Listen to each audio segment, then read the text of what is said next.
let's dive in. Also, your drawing for the week has been posted in the drawing thread as well. So if you guys get a chance, take a look at that.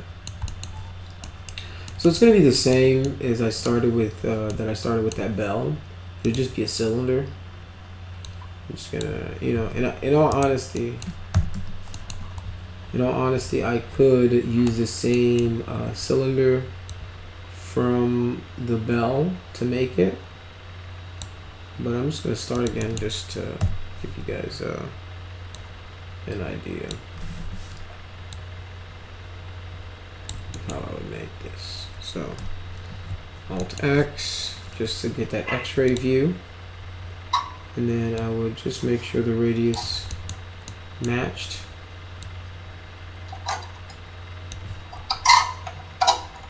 And then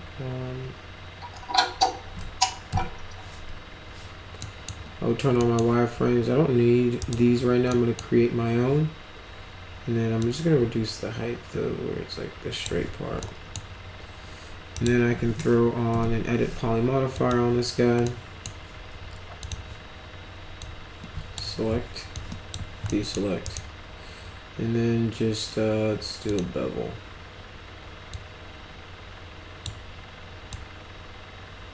Right.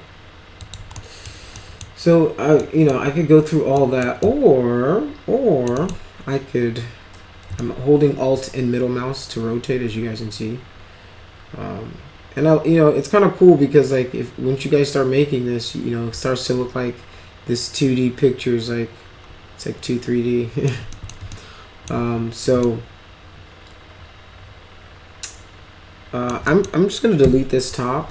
And what this allows me to do is I can just select this open edge right here. And then if I hold down shift, I can shift and drag. And then I hit R to kind of scale in. Right. So I can do that all the way up. R.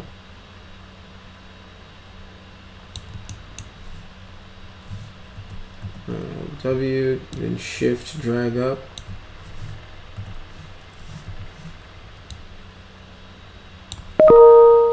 W, then shift, drag up.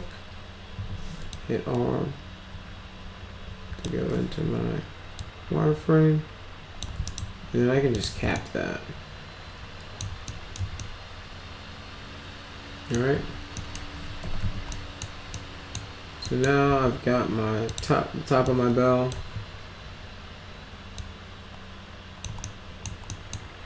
Okay. The next thing I want to do is I can do the same thing for this bottom piece. So what I'm going to do is I'm going to be deleting this bottom piece right here. All right. This is it's like poly modeling.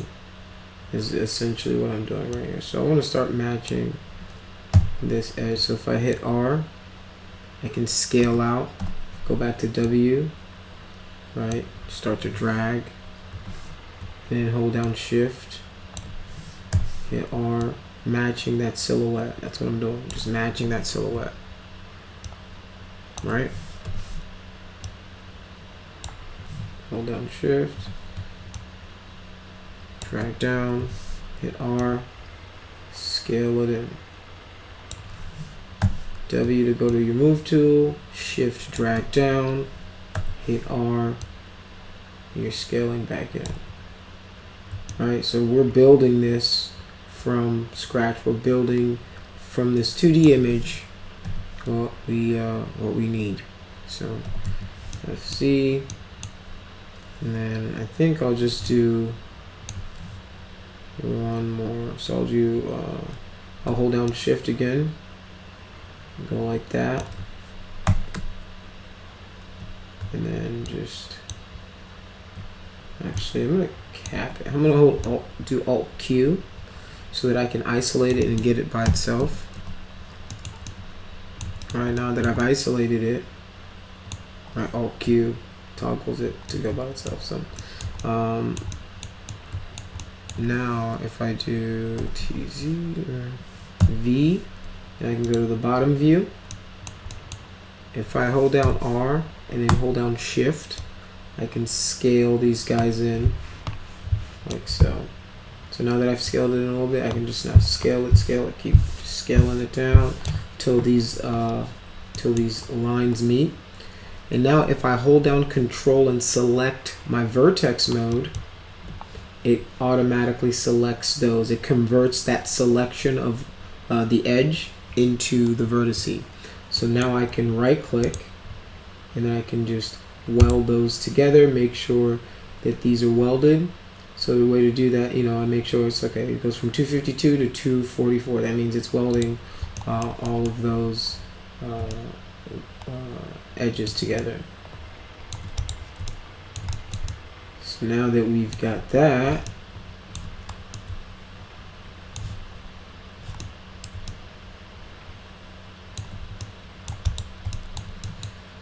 if we throw a turbo smooth on it, we should get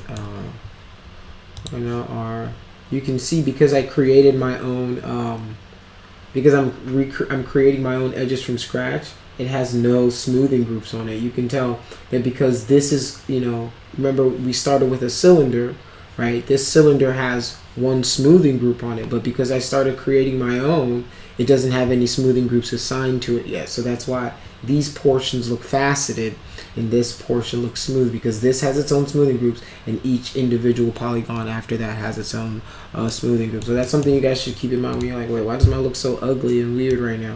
Well, it's, you know, it's just that you don't have a smoothing group on here. So I can just clear all the smoothing groups, right? If I clear all the smoothing groups on it, right, that's what happens. Everything looks like they have facets.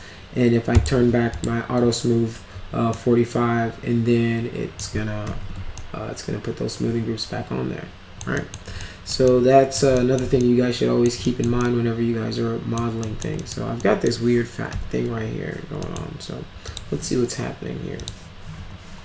So I've got this extra edge that I can just backspace remove, and I think that should fix it.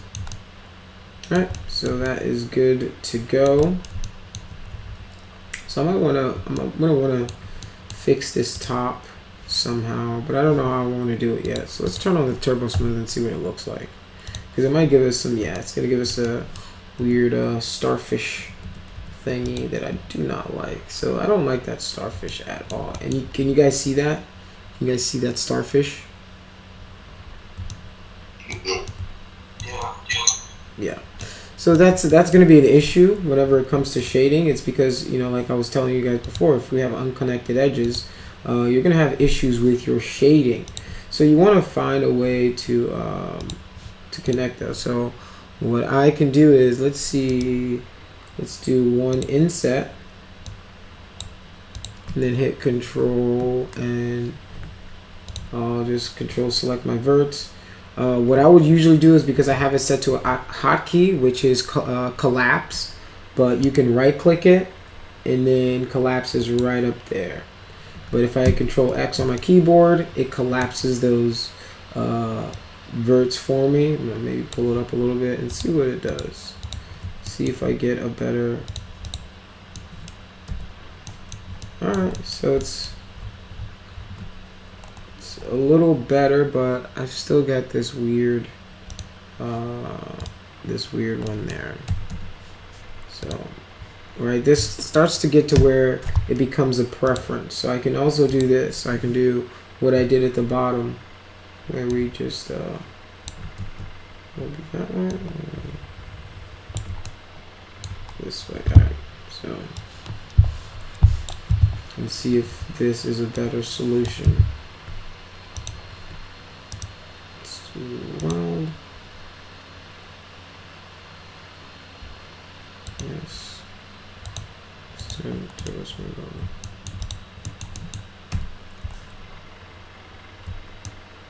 No, this gives us 2 points, and I think I prefer to just be like that. Yeah, that's better.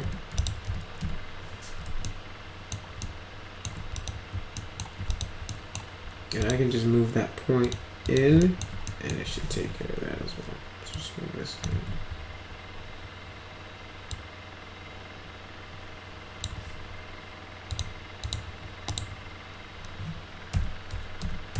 Alright. So now let's unhide all and see if it matches. We'll see if it matches our model.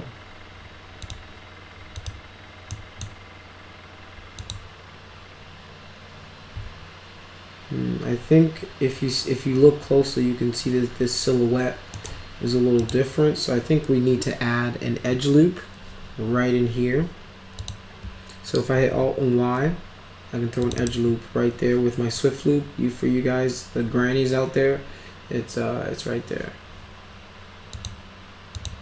All right, so there you go. So that is a little better. And I might pull this guy down a little bit. So let's do select by 40, no, select by 5. All right. And I'm just gonna pull this guy down. Just pull this guy down a little bit. Shrink. Pull this guy down a little bit. Let me scale this guy in.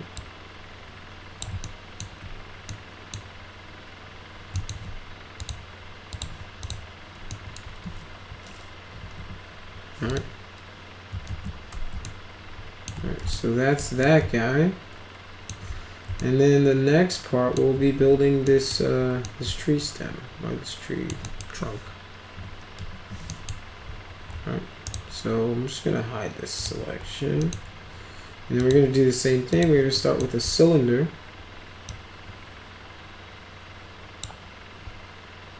Build that guy out. Hit E on the keyboard. Going to rotate this guy 90 degrees. Make sure that you've got your angle snap selection on. Right? If you don't, you're not going to get the snapping. Right? You see that it shows me the angles that it's snapping to right there. So you want that feature turned on for sure whenever you are modeling. So I want to make sure that this guy is, the radius is as close as possible. Alright, so let's do something like that. Something like that. The radius matches it perfectly. I'm going to jam that guy right up in there. Alright, so we've got 1, 2, 3, 4 sides of that thing. Alright, so I will show you how to do that. Let's just make the radius a little bigger. And alright, let's see, do we want 18 sides? 20.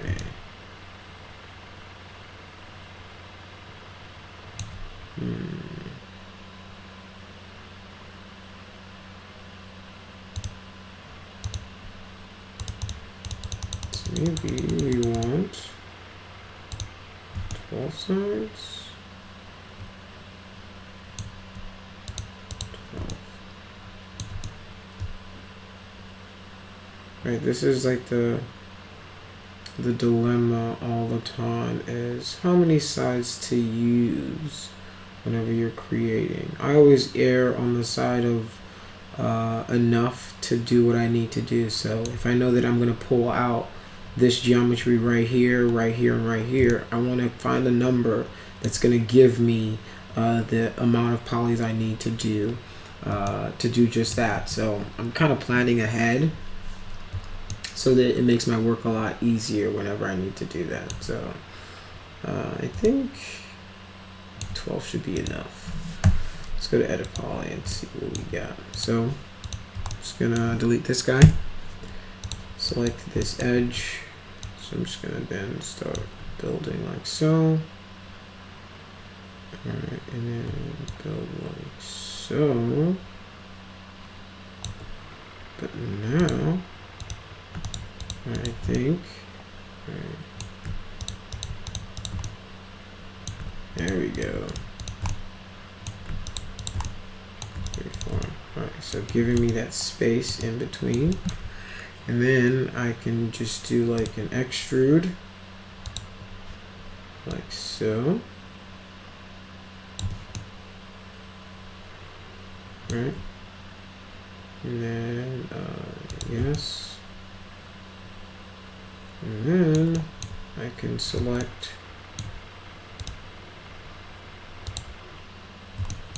right click here, hit 1 on the keyboard, right click. I can just target weld these together like so.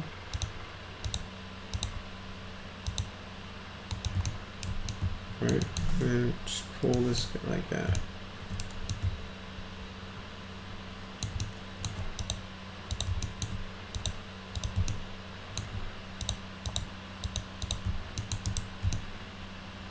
Alright, I'm target welding those together. Right, just target welds.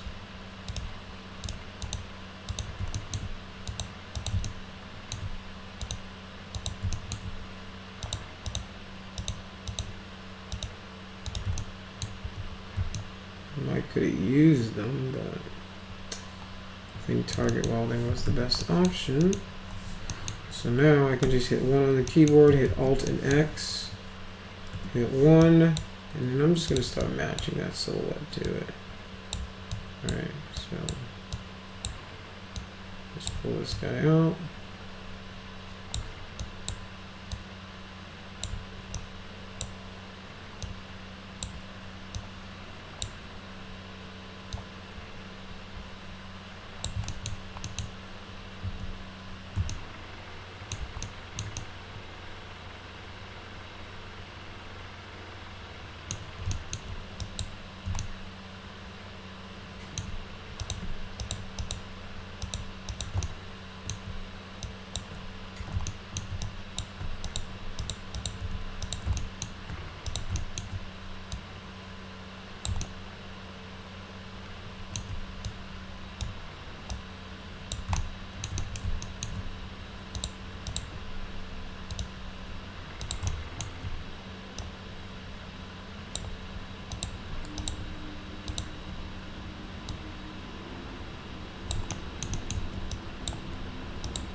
Scale these in a little bit just to give it a more cartoony silhouette.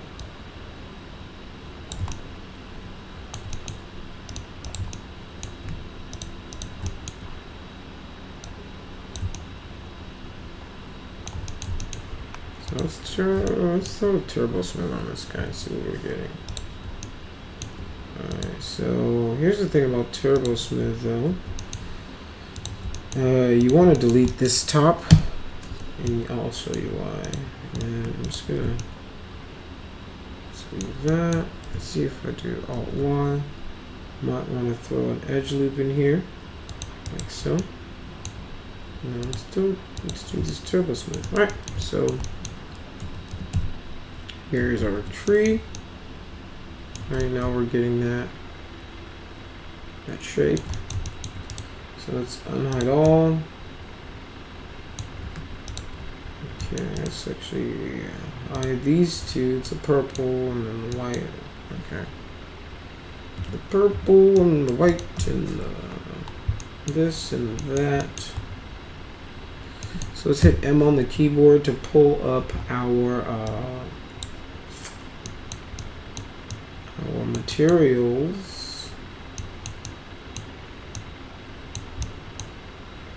Do we have that? I think we have the orange and the white made. Orange and the yellow, and then I'll just use the white. Alright. So let's unhide all.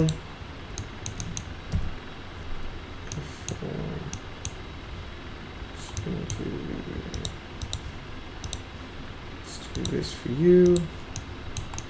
And then the white for you for now. Alright. So we've got our tree in there now.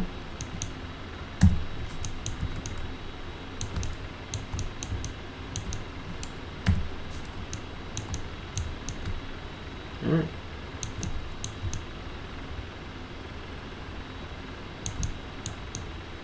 Cool. All right. Does anybody have any questions?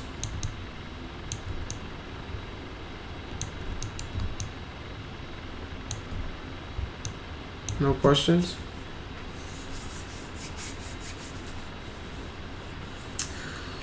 No, sir. No? Alright, cool, cool, cool. Alright, so that is pretty much it for that guy. Let's stop so I can give you...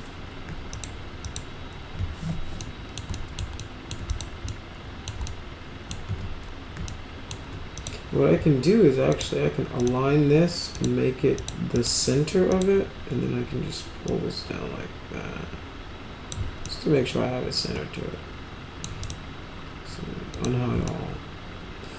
See, what happens in advertising is, you know, you fake it sometimes so that it looks right, but it actually isn't right in real life. I can't tell you how many times we've been doing like an ad and for like a Lego, and like the arm is like this somewhere, and the head is like over there, just so that it can do an action pose. It doesn't look, you know, in 3D space it looks janky as all, you know, all heck, but it works whenever you render it. So, you know, who cares? Nobody's gonna see the behind the scenes. So, like, you know, just for sometimes for it to work in the shot, you need to like pull it over here or something, or pull it over there. You know, little crazy things like that in the industry that you'll find out eventually whenever you start doing that. And I'm still getting this weird. Okay, I think I've got one right here as well. So I just gotta remove this guy.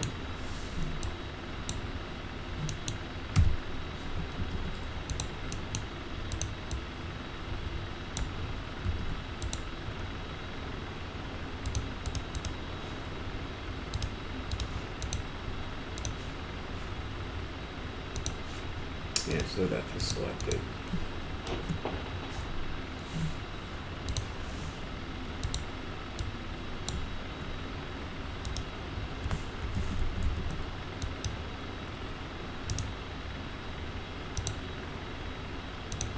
So all of them back together. Select this guy and cap it. Right? Now we shouldn't be having any weird shading issues. Alright, that's it. That's cool. Alright. Now we've got a little hole in our tree. We can fix that.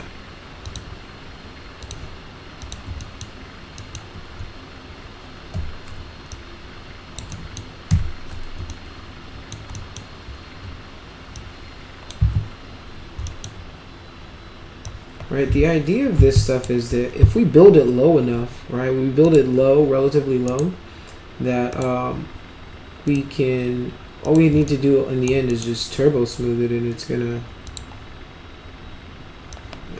didn't weld anything.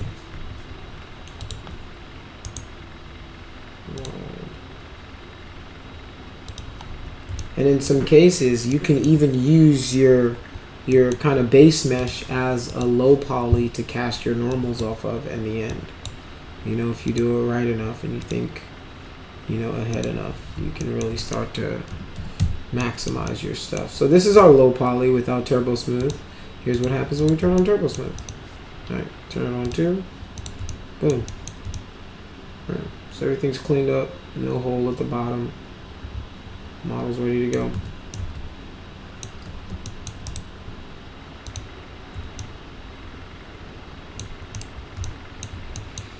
Alright, so let's save this. Alright, so next, you guys, we're gonna